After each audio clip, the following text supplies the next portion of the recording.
The candle beside King Hezekiah's bed was burning low. Outside his chamber, the royal physicians had run out of answers. The prophet Isaiah had already delivered the message no king ever wanted to hear. Set your house in order, for you shall die. Hezekiah was only 39 years old. He had no son, no heir, no future beyond the next few hours. He could not rise, he could not kneel, he could not walk to the temple. The only movement left in his failing body was the turning of his face toward the stone wall beside his bed. And from that pillow, from that bed, from that place of weakness, he prayed. What happened next changed history. Before Isaiah could even leave the palace grounds, God stopped him and sent him back with a new message. I have heard your prayer. I have seen your tears. 15 years were added to the life of a dying king. But here is the question most believers never ask. Why did God answer a prayer offered from a bed? For generations, many Christians have carried an unspoken guilt. They believe real prayer happens on your knees. Real prayer happens at an altar. Real prayer happens when your posture looks holy enough. So what happens when you are exhausted? What happens when your body is weak? What happens when the day has drained every ounce of strength from your soul? Can God still hear you lying down? Tonight, we are going to travel across thousands of years of biblical history to answer that question. We will step into the pasture lands of ancient Israel and watch a shepherd discover the secret of true rest. We will enter a royal palace where King David faces betrayal from his own son and learns that a bed can become an altar. We will stand beside Hezekiah as tears running down a pillow rewrite a death sentence. We will climb onto a rooftop with the Apostle Peter and witness a revelation that changed the future of Christianity forever. We will listen to the quiet whispers of a mother praying through the watches of the night. And finally, we will sit beside Jacob, an old man at the end of his journey, offering his final act of worship from a bed he will never leave again. Because Scripture reveals something astonishing. Again and again, heaven draws near to people whose bodies are horizontal, but whose hearts are reaching upward. And before this journey is over, you may discover that the most overlooked altar in your life is only a few feet away from you right now. If you have ever wondered whether God hears prayers whispered into a pillow, stay with me until the end. And as we begin, tell me in the comments, have you ever prayed while lying in bed? Your answer may encourage someone who needs it tonight. Long before David became king, he was a shepherd. Day after day, he watched over sheep in the hills surrounding Bethlehem. There, he learned lessons about fear, trust, and rest that would shape his understanding of God for the rest of his life. One afternoon, David noticed a ewe that refused to lie down. The animal was nervous and restless. Every sound made her flinch. Every movement drew her attention toward the distant ridge where a wolf had recently appeared. David understood something important. A sheep will never truly rest while fear controls its heart. So he went to work. He removed a thorn hidden in her hoof. He led her to still water where she could drink peacefully. He applied oil to protect her from irritation and discomfort. Then he stood guard between the sheep and the place where danger had once appeared. Only after all those conditions were met did the ewe finally lower herself to the ground and rest. Years later, David used that image when he wrote one of the most famous lines in human history. "The Lord is my shepherd, I shall not want. He makes me lie down in green pastures." The Hebrew word David used describes more than simply reclining. It describes complete trust, freedom from fear, freedom from tension, The Lord is my freedom shepherd. from I shall constant not want. striving. That He truth makes me lie still down matters in today. green pastures. Many people climb into bed every night carrying unfinished conversations, unresolved worries, financial concerns, family burdens, and fears about tomorrow. Their bodies are lying down, but their souls are still running.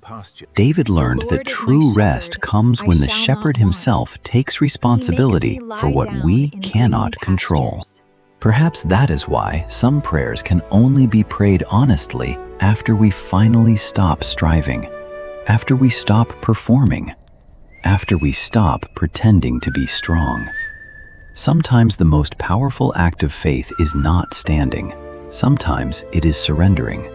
And David would eventually learn that lesson again, not as a shepherd, but as a king facing one of the darkest nights of his life. Jerusalem was quiet.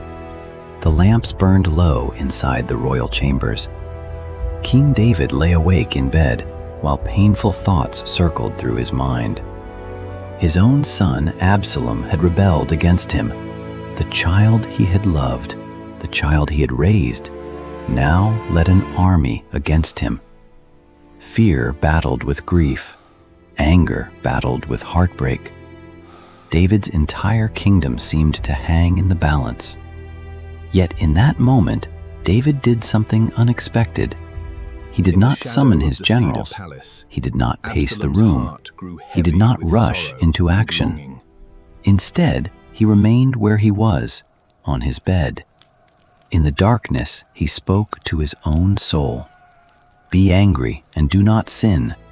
Commune with your own heart upon your bed and be still. What remarkable advice! David did not deny his emotions. He brought them before God. He transformed his bed from a place of anxiety into a place of surrender. The circumstances had not changed.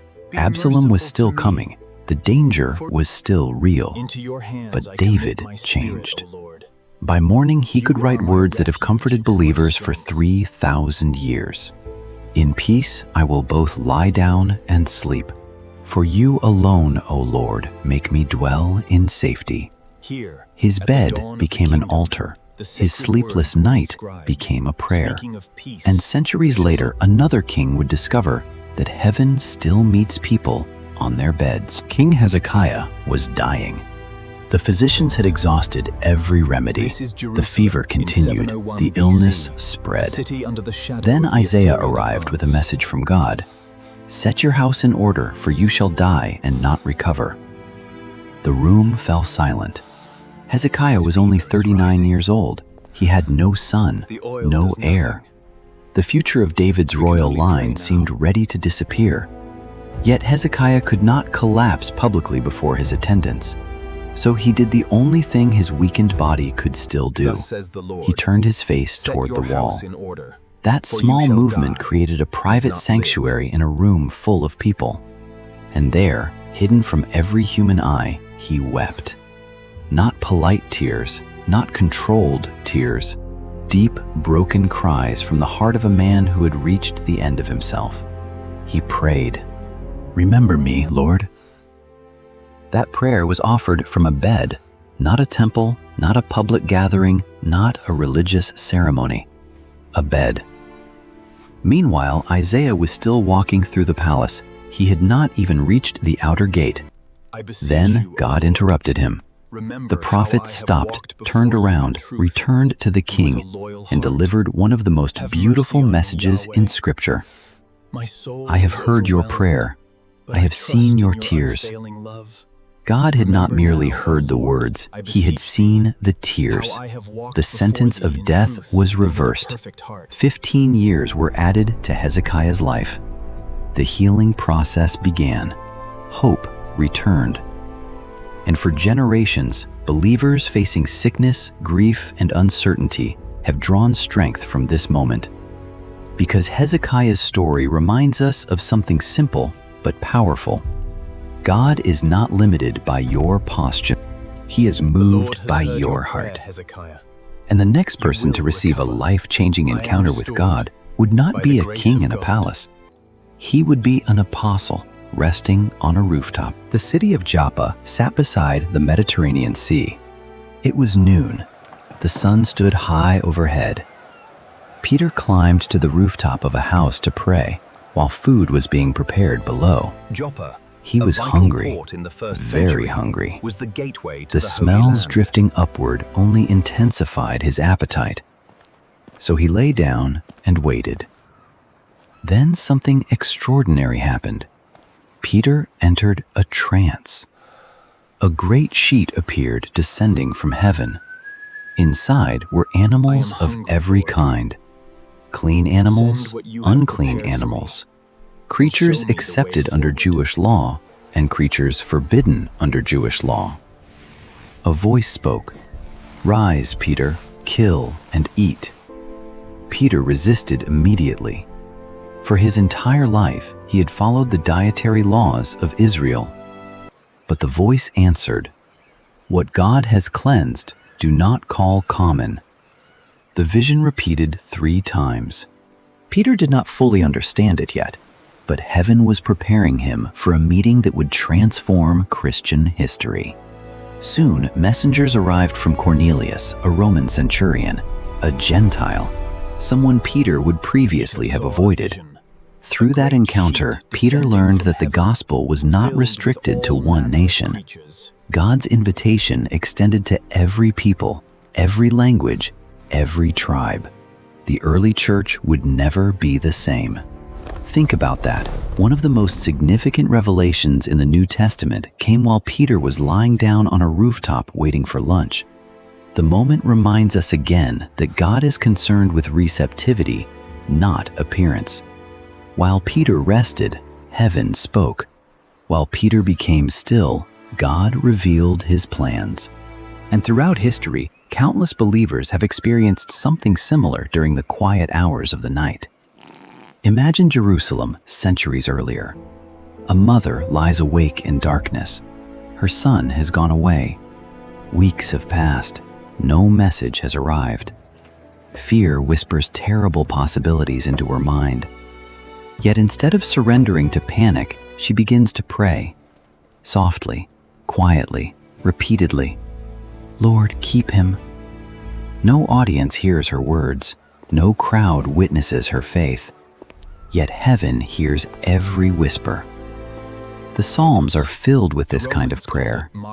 David wrote, "When I remember you upon my bed and meditate on you in the watches of the night." Notice what he did not say. He did not describe the bed as a place where faith disappears. He described it as a place where faith feeds, a place where the soul remembers God, a place where fear loses its grip, a place where trust grows stronger. Another psalm speaks of rising before dawn to seek God. The Hebrew language uses a word that carries the idea of intercepting or ambushing. In other words, believers can confront fear before fear confronts them. They can meet God before tomorrow's worries arrive. They can fill their minds with truth before anxiety gains momentum. That is why the quiet moments before sleep matter. That is why the first thoughts of the night matter. Throughout Scripture, God often spoke during periods of rest. Jacob received revelations. Joseph received dreams. Daniel received visions. Solomon received divine wisdom. The bed was never intended to be merely a place of physical recovery. It can become a place of spiritual encounter. Not because the furniture is sacred, but because silence often creates space for God's voice. And one final story will bring all these lessons together. The story of a very old man whose final act of worship came from a bed. Jacob was nearing the end of his life. He was 147 years old. His strength was fading. The years of struggle, loss, blessing, and transformation had finally brought him to this moment. Joseph sat beside him, not as a ruler, not as Egypt's powerful administrator, but as a son watching his father prepare to leave this world. Jacob blessed Ephraim and Manasseh. He spoke words that would shape future generations. Then he performed one final act. He worshipped. Too weak to stand, too weak to walk, yet not too weak to worship. Leaning forward from his bed, Jacob bowed before God. His body was failing. His faith was not. The man who had wrestled with God beside a river decades earlier now rested completely in God's hands. From David's bed, to Hezekiah's bed, to Peter's rooftop, to the prayers whispered in the watches of the night, the pattern becomes clear. Again and again, God meets his people when they place themselves in his care. And Jacob's final moments remind us that worship is never measured by physical strength. It is measured by trust. 5 beds, 5 stories, 1 timeless truth. David discovered that a bed could become an altar when fear and heartbreak were surrendered to God. Hezekiah discovered that tears on a pillow could move heaven. Peter discovered that divine revelation could arrive while resting quietly before God. A mother discovered that whispered prayers in the darkness still reach the throne of heaven. Jacob discovered that even at the end of life, worship remains possible. Through every century represented in these stories, one message remains unchanged. God is not looking for perfect posture. He is looking for a willing heart. There will be seasons when you kneel, seasons when you fast, seasons when you fight spiritual battles with extraordinary intensity. Those moments matter. But there are also nights when you are simply tired, nights when your heart is heavy, nights when you do not have the strength to stand. And Scripture reminds us that God is present there too. Perhaps tonight, before you fall asleep, you can offer him one honest prayer. Not a polished prayer, not a perfect prayer, just an honest one. Maybe it is gratitude. Maybe it is fear. Maybe it is a burden you have carried for far too long. Whatever it is, place it into his hands. And if this message encouraged you, write, "My bed is an altar," in the comments below. Your comment may remind another believer that they are not alone tonight. And if you enjoy exploring biblical history, faith, and the deeper meaning behind Scripture, consider subscribing and joining our growing community. We have many more journeys ahead. In fact, in our next video, we will explore one of the most fascinating questions in Scripture. What happens when you fall asleep praying? Can God speak through dreams? And what does the Bible reveal about the mysterious hours when our conscious minds are resting? You will not want to miss it. Until then, may the Lord give you peace. May He guard your heart. May He watch over your sleep. And tonight, as you close your eyes, remember this question. What was the last prayer you prayed before you fell asleep? I'll see you in the next journey.